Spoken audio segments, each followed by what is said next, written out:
Aerobic training. You mean cardio? Do I do cardio? No, I just lift weights faster. But really, I do. There are several different forms of aerobic training, from HIIT to continuous, and actually resistance circuit training can even be plopped in the mix. All these forms of training elicit cardiorespiratory adaptations. The background videos give you ideas of aerobic training you can do, as some like running, others may prefer cycling or rowing, but there is no sitting on the couch. These are chronic adaptations associated with aerobic training. So after several weeks, we can expect to see a lot of these really neat and cool things.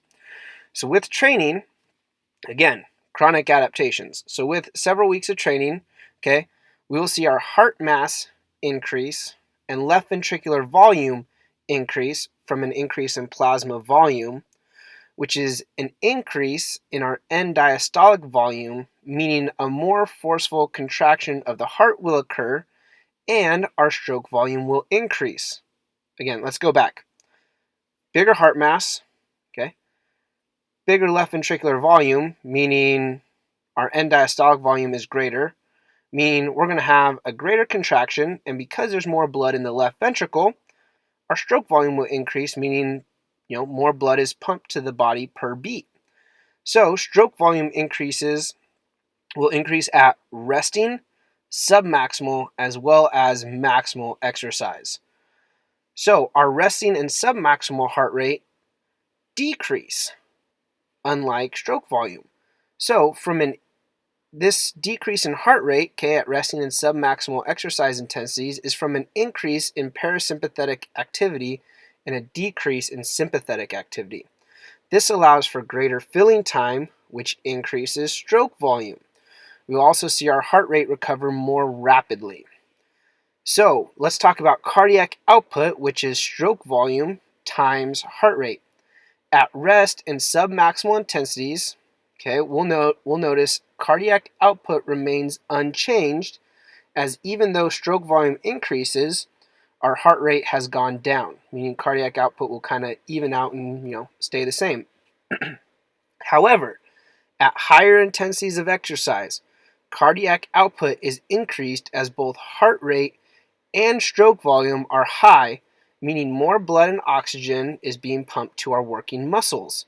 More oxygen also reaches our muscles because our body adapts and increases the number of capillaries where gas exchange occurs, which is why we also see an increase in the AVO2 difference, meaning we have greater O2 extraction which increases our oxidative capacity. And having more myoglobin helps as well. So we'll also increase the amount of myoglobin we have. Speaking of myoglobin, we know myoglobin takes oxygen to the mitochondria, in which oxygen is used to run the Krebs cycle. On top of more myoglobin bringing more oxygen to the mitochondria, we also see an increase in the number and size of the mitochondria. Also, oxidative enzymes within the Krebs cycle increase in activity, meaning we're getting ATP faster since enzymes make chemical reactions happen quicker.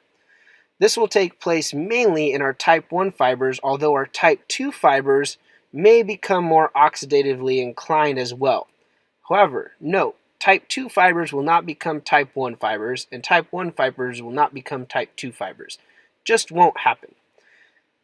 Next, as we move on to our blood pressure will decrease at a given submaximal intensity, and we will see an increase in systolic blood pressure and decrease in diastolic blood pressure at maximal intensities. Basically, increase in systolic blood pressure because our heart contracts harder now, remember? So, our respiratory system. Again, cardiorespiratory system, we got to talk about the respiratory system. It will display a decreased pulmonary ventilation at low submaximal intensities, but pulmonary ventilation will increase at maximal intensities due to an increased tidal volume and respiratory frequency. Pulmonary diffusion will also increase at maximal intensities because of increased lung perfusion, yet will remain unchanged during rest and submax intensities.